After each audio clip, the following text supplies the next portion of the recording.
Hi,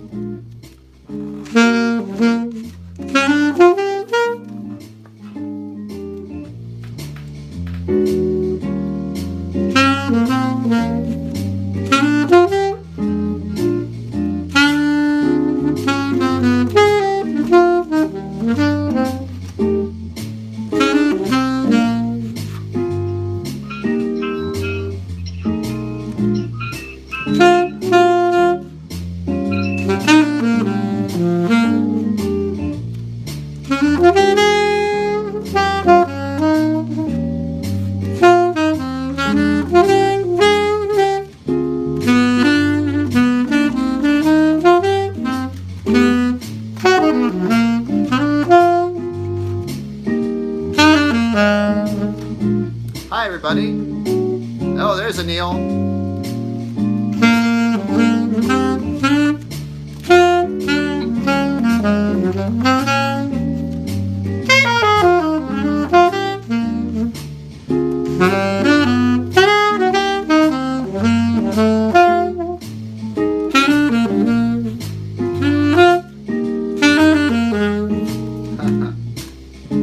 Hi, everybody.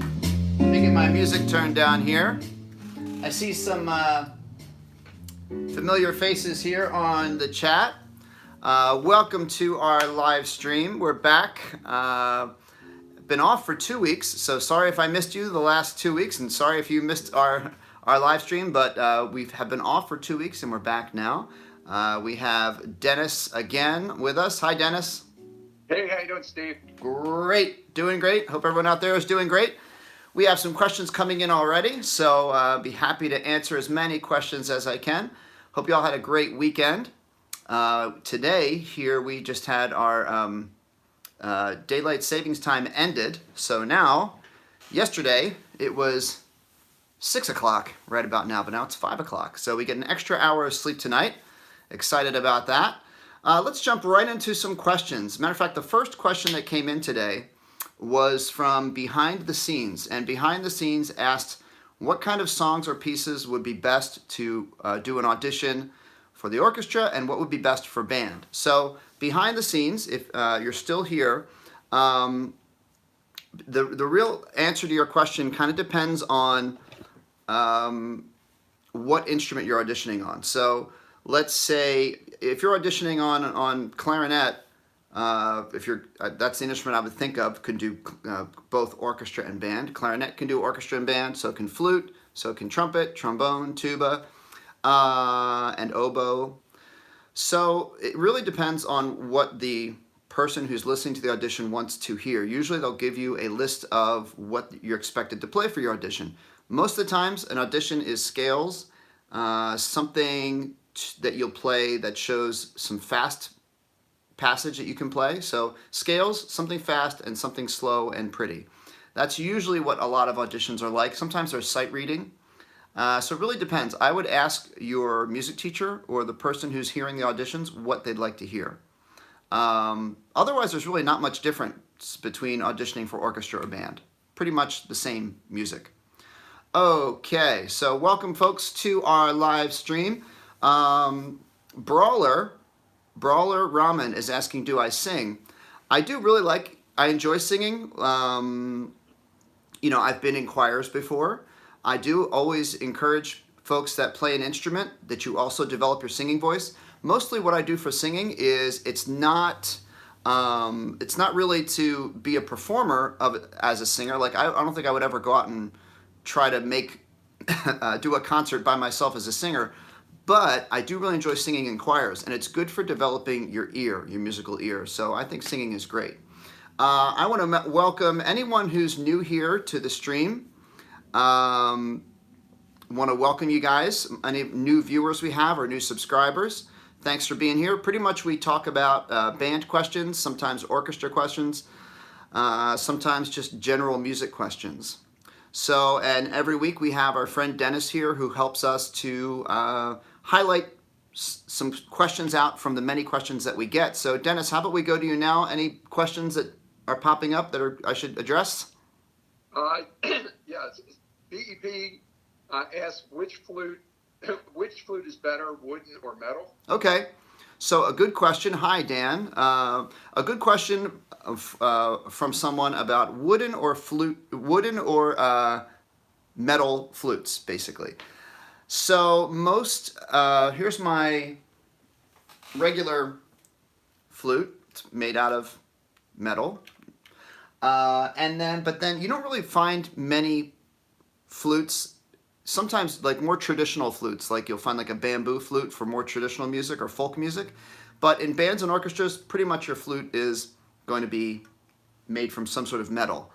Then we have piccolo. Sometimes you'll find a piccolo made from wood, and they're really great. Or you can play a piccolo that's made from, this is like some sort of, I don't know what you would call it, a polymer, a plastic type of material.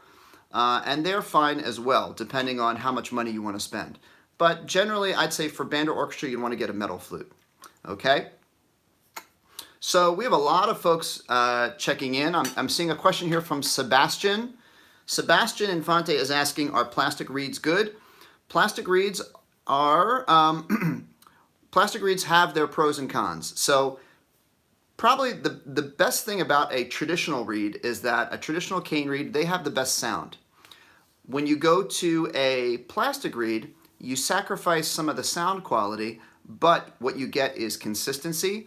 And so when you pick up the reed, it's going to work the same every time, but you can't quite get the same sound quality. So sometimes people use plastic reeds for marching band. Not that sound quality isn't important for marching band, but when you're outside, there's more weather issues. So plastic reeds are sometimes better for outdoors.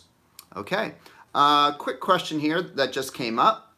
Wow, a lot of great questions here, folks. Pupcake the Pancake says, what's the difference between a flute and a piccolo?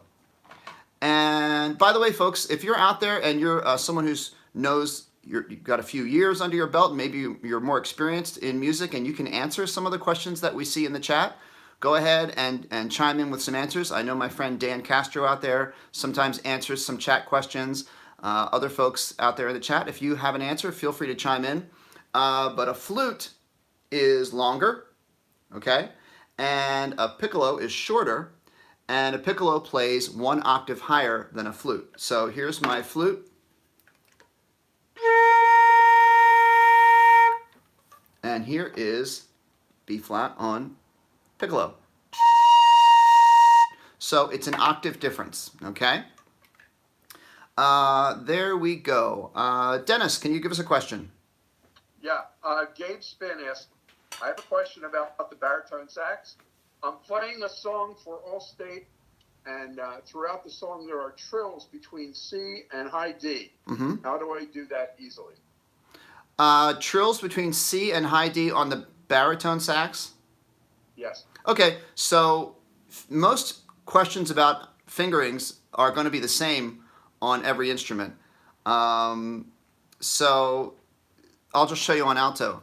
So if you got a high C to a high D, C to the high D is this, right? But to do that fast is kind of difficult. So what you can do is you can hold your C down with the octave key, and I think if we hit the E flat key, let's see.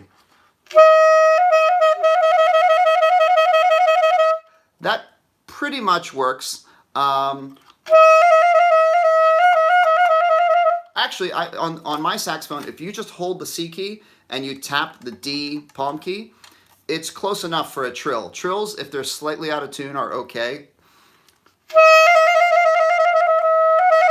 Yeah, the E flat doesn't work. The E flat's too high. But I think you can just hold down your C and trill the D key. Depends on your individual instrument. So, I saw someone comment that my video is lagging a little bit. I'm noticing that on my end too. So, sorry about that if there's some lag issues. My friend Anil is watching. Anil is one of my students at our high school. And Anil asked if it's too late to join marching band. So I would say at most schools, the marching band season is coming to an end. I don't know if any of you out there are in your marching band. Our season only has 1 week left in it. So if you want to join your school marching band and you maybe missed this year, you can always ask your band director if you can get started as soon as, probably as soon as like early spring, like even like February and March, we'll start getting ready for the next year of marching band. And that's when you can start getting all the new music for next year. And pretty much you're getting started before this year is over. So that's the answer to that question. Dennis, got a question for us. Yes. Yes. It says from just a 12-year-old on the internet. Any tips from going to B flat clarinet to tenor sax? I got invited to jazz band. Okay.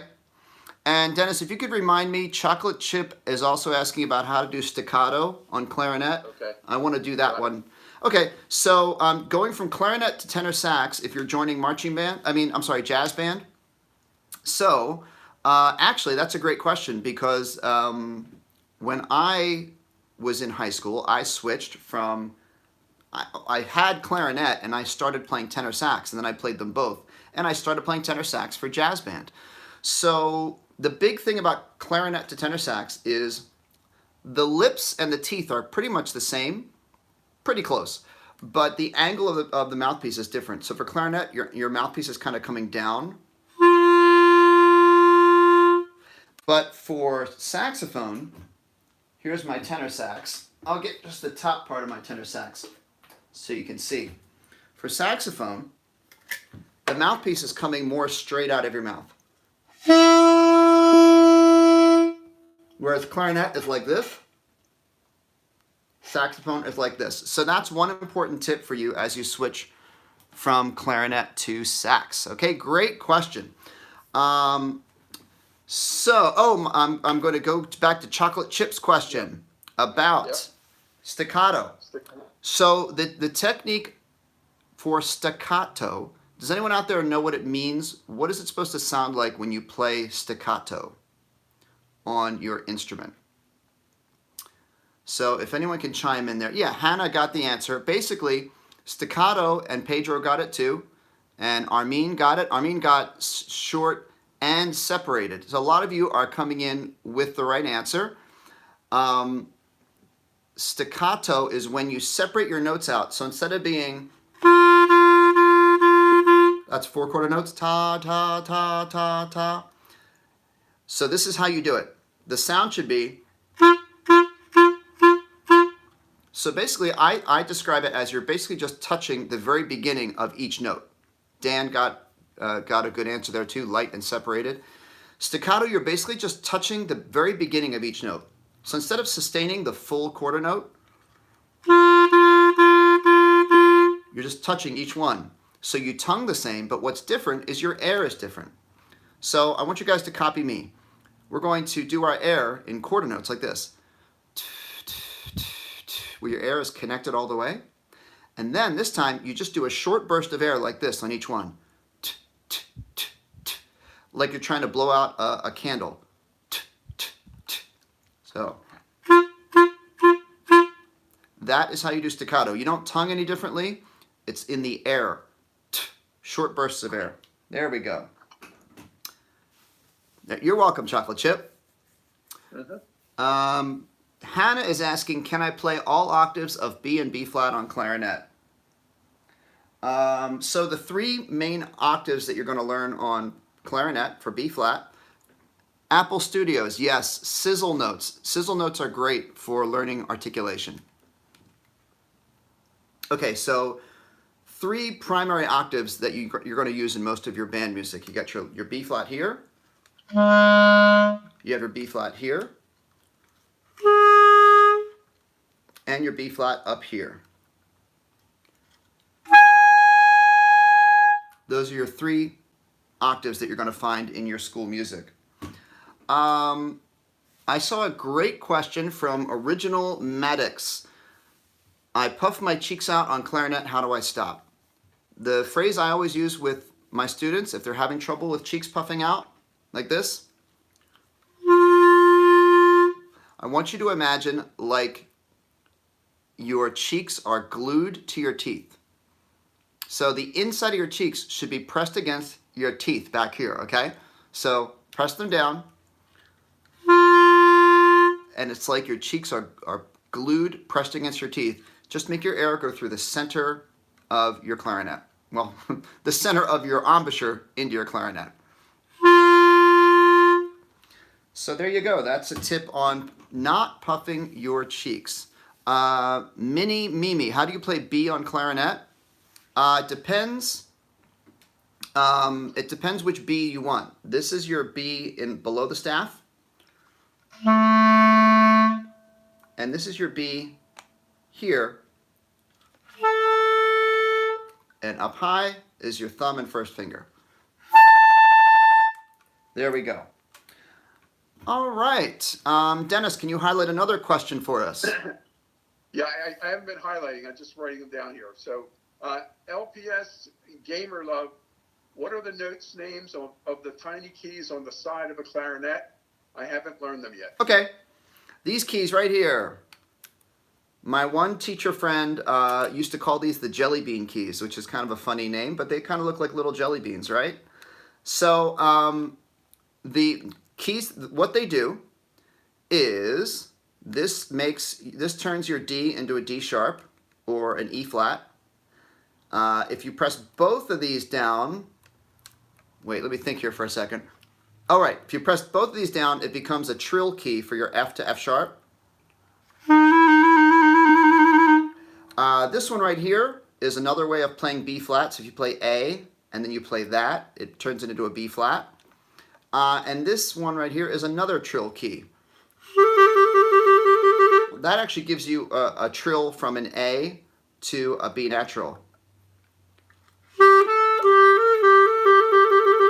Pretty much. There's different ways that people use those keys. Okay. There's a question that popped up I wanted to answer. Oh, our friend Mike Hamilton, who is here every week, had a question. Mike, how you doing? Thank you for being here again. You had a question. I think your question was, can you use clarinet ligature same with an alto sax? So the answer is pretty much you can't, depending on the ligature. But most of the time, your clarinet ligature is going to be, actually, let me try it. I think, like here's my alto sax ligature. If I take this off, let me see if it would fit my clarinet. Here's my clarinet. Kind of depends on what kind of ligature you have. So that's my alto sax ligature, and actually, if I tighten it all the way, it pretty much works. So it kind of depends on your saxophone or your clarinet. If it's loose at all, it's not going to work. If it can get tight enough, then it'll be fine. There's the answer for that. Okay. Lot of great questions coming through today. Yeah. Dennis? Yeah, Lacey plays, how can you make a clear sound on the flute when you have your thumb on the back? Okay. So this is from who? Lacey? Lacey plays. Lacey plays. So making a clear sound on the flute is the same pretty much no matter what note you're playing. So your thumb on the back or thumb not on the back, it doesn't make a difference. The clearness of your sound comes from here. And we talked about this before in other live streams. If the opening in your lips, called the aperture, if that's too big, you get sort of an airy sound. You want to focus your aperture, like if you're focusing a camera, and you make the hole smaller, and you focus your air, and it makes a clearer sound. So listen, this is an airy sound. Focused. I'm making my aperture smaller. Okay, so hopefully that helps you get a clear sound on your flute. Okay.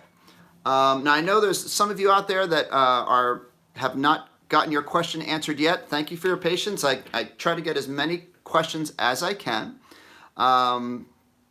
Let's see, Dennis, is there someone There's one that stands out. It's by someone named Sunbeam, and he or she wants to know, do you know anything about U.S. military bands? Oh. Apparently the person's very interested in getting involved with that. And what do they do to prepare in high school to go that route? Okay. So there are a lot of great opportunities to play music in any branch of the military. I have friends that have gone on to play in the Army bands and the Marine band and things like that.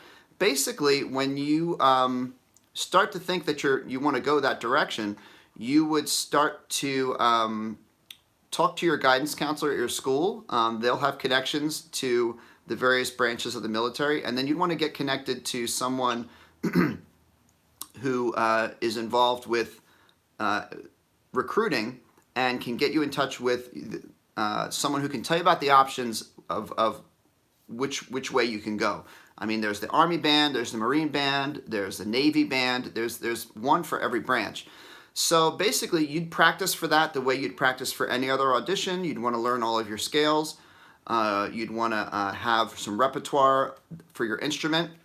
Just like I talked about for auditioning before, you'd want to be able to play some fast etudes, some slow etudes, just like you're auditioning to be a music major. So there's hopefully helpful for you.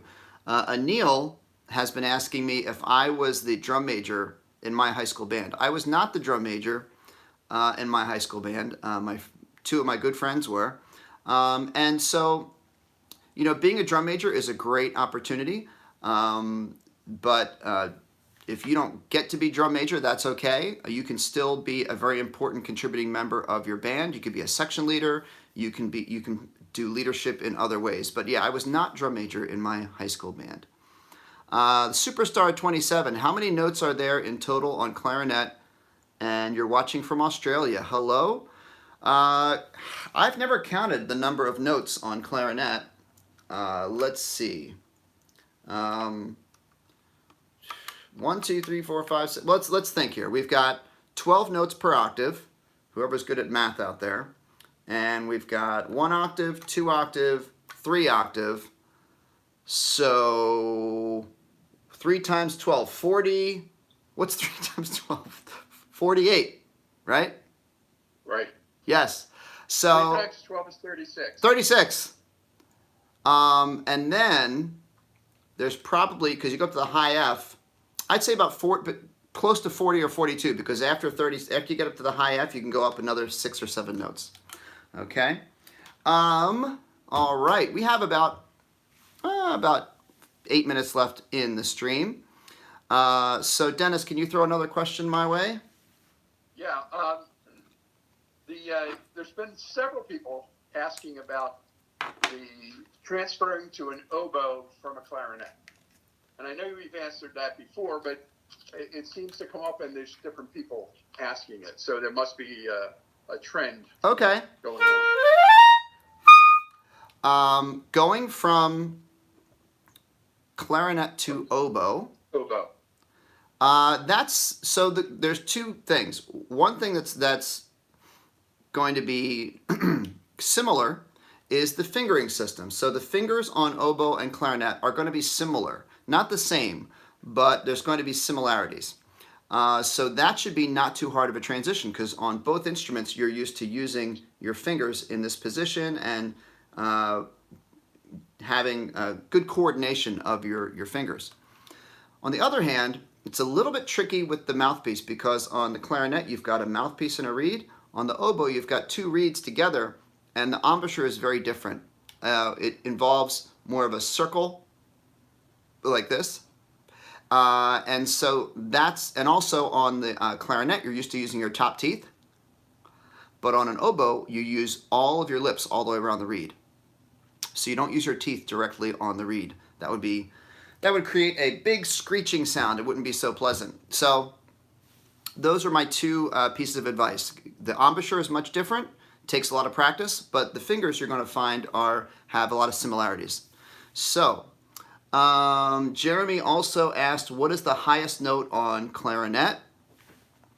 So the highest note that you pretty much need to know for high school is basically a high G, I would say. So you have low G here, G here, a G here, and then a really high G. That is thumb, register key, second key, 1 and 2. Okay? And then Pineapple is asking, what's the lowest note? The lowest note is down here, a low E. Now that's the high G is not the highest note on the clarinet. Some professional clarinet solos can go all the way up to a high C, another fifth above. I'm sorry, another fourth above the high G. Okay. And Dennis, my friend, how about another question? Okay. Mr. Cadenshire asked, I'm new to the flute and have a question. My band is starting out on Accent of Achievement Book 1. Yes. If I move ahead to the next two notes, C and B flat, is that a good idea? I think they're asking if they should move ahead or just stay with the class. Yeah. Do you remember, what was that name again? Mr. Cadenshire. Mr. Kettenscheid, if that's how you pronounce your name. Sometimes these usernames are tricky to pronounce. So, yeah, I think basically what you should do is you should do the assignment that your teacher told you to do. And if you really think that you've mastered those songs or those notes, then I think you can always go ahead and try to teach yourself maybe the next couple of songs in the book. And then show your teacher what you worked on, and then your teacher can help you make sure that you're doing it correctly. Okay? So there you go. Evan. Hi, Evan. Is the oboe, in terms of notes, similar to alto sax? Well, the oboe is, the range is similar. So it's going to look the same on the staff. Oboe, what is the lowest note on oboe? Let me think here. G, A, B, a low C. But the transposition is different. So the oboe plays concert pitch. So if I say concert, if I tell the band to play a concert B flat, the oboe plays a B flat, where the saxophone plays a G. So the oboe is a non-transposing instrument. But if you go to look at oboe music from saxophone, the music is going to look very similar, because it'll be written in the same part of the staff. Okay. I have a good general question here that I think is probably useful. What is the best way to transition from a marching band sound to a concert band sound on the clarinet? That's by Mad Boss 55. Mad Boss is asking about switching your sound from a marching band sound to a concert band sound. And so basically, I think any band director would tell you that there should not be that much of a difference in your sound from marching band to concert band. The only difference in marching band is we tend to play a lot louder at times because we're outside, and when you're inside, your sound is contained within a concert hall, and you're really thinking about blending your sound with the rest of your instruments, the rest of your clarinet section, and the rest of the band. We also want to be doing blending and all that good stuff outside, but it tends to be a little bit louder at times. So I would say your actual playing technique would not be much different. Just realizing when you're inside, you have to take things down a couple notches because of the volume of playing outside is different than playing inside. So there's my advice for that. That goes for every instrument in the band and in the marching band. So folks, we are getting close to, it's 1 minute left in our live stream. And we're going to be ending right at 30 minutes today. And I want to thank you all for being here. So actually, right about at this time, what I'd like to do is I'd like to give as many shout outs as I can. I'll give a quick answer to Llamas. Llamas or Dramas is asking about finding a good alto sax. Look for good brand names, Llamas. Yamaha, Selmer, Jupiter, Eastman is pretty good. Cannonball is pretty good. So the most important thing is to look for the brand name. So that's my advice on that. So why don't you guys go ahead and check in with, and Mike has a Yamaha, and Francesco Buscher, that's right, Francesco Buscher is a good saxophone as well.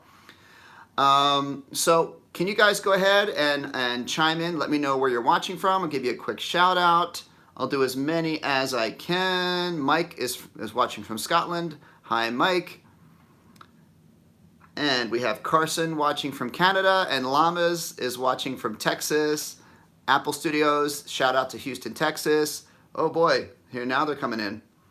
Chocolate Chip is from Georgia. Kylie is in Australia. Armin is in Virginia. Random Man is USA. Evan is in, Evan, don't give out your address, but Evan is in Garnet Valley because he's one of my students. Francesco Ciao in Italy. And Nguyen is in Texas, and PP is in Arkansas, and Random Man Carter in Nevada. Carson, I enjoy playing flute and clarinet equally, so I don't know if I have a preference there. Lubica is in Slovakia. Hello. Anil is in Pennsylvania. Of course, Anil is another one of my students. And thank you for all of those check-ins and shout-outs, guys. We are just about to finish up. So we will be back next week with another live stream. So please be back with your questions. Tell your friends to be here. And we look forward to it. And thank you to Dennis. You're very welcome, Steve. All right. Absolutely. Thank you, guys. We will be back next week. Make sure you practice this week. And join us again, okay? So until next time, guys, have fun and make sure you keep practicing, okay? Bye-bye. Sorry, gotta go.